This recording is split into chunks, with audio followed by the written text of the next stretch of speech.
सिंधुदुर्ग जिल्ह्यासह इतर जिल्ह्यातील ताज्या घडामोडी पाहण्यासाठी सिंधुदुर्ग 24 तासला सबस्क्राइब करा आणि बेल आयकॉनवर क्लिक करा। सिंधुदुर्ग 24 तास सदैव तुमच्या सोबत। पुढील बातमी पाहणार आहोत विस्ताराने।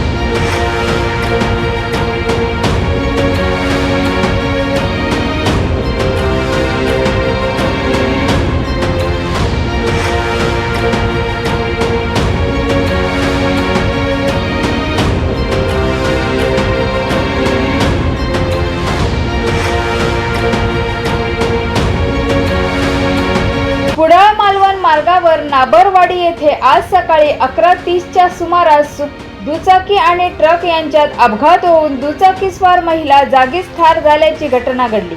नीलम निलेश मेस्त्री असे मृत महिलेचे नाव आहे। या घटनेनंतर कुडाळवासीय आक्रमक झाले आहेत। कुडाळ ते मालवण मार्गावर भरधाव डंपर आणि ट्रक यांची वाहतूक जोरदार सुरू असते। यामुळे अपघाताची संख्या वाढत असून या भरधाव वाहनांवर कारवाई करावी अशी मागणी स्थानिक नागरिकांनी केली असून याबाबत निर्णय न घेतल्यास चक्काजाम आंदोलन छेडण्यात येईल असा इशारा दिला आहे।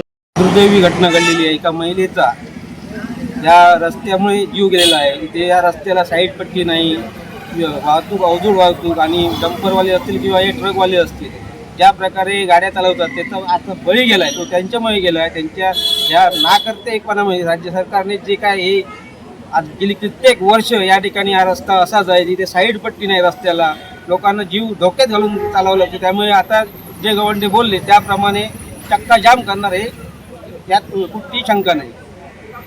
मालवण मुख्य रस्ता पोस्ट ऑफिस ते मालवणला जाणाऱ्या रस्त्यावर ही अवैध वाहतूक मोठ्या प्रमाणावर होते। तसेच अवजड वाहनं इथे दररोज येतात करतात। शेकडोने वाहतुकांची असते, त्यांचं स्पीड बघता समोरचा माणूस गडबडून जाऊन अपघात होण्याची शक्यता होते। तसेच आत्ताच या ठिकाणी टू व्हीलरचा अपघात होऊन एका महिलेला प्राण गमावावे लागलेले आहेत। जर रस्ता अरुंद आहे आणि तसं तर PWDने साईड पट्टी वगैरे व्यवस्थित नाही केली आणि अवजड वाहतुकीची अवैध होणारी वाहतूक जर रोखली नसेल तर आम्ही सर्व ग्रामस्थ आणि इतर नाबरवाडीचे सर्वजण 2 दिवसात रस्ता रोको काढू।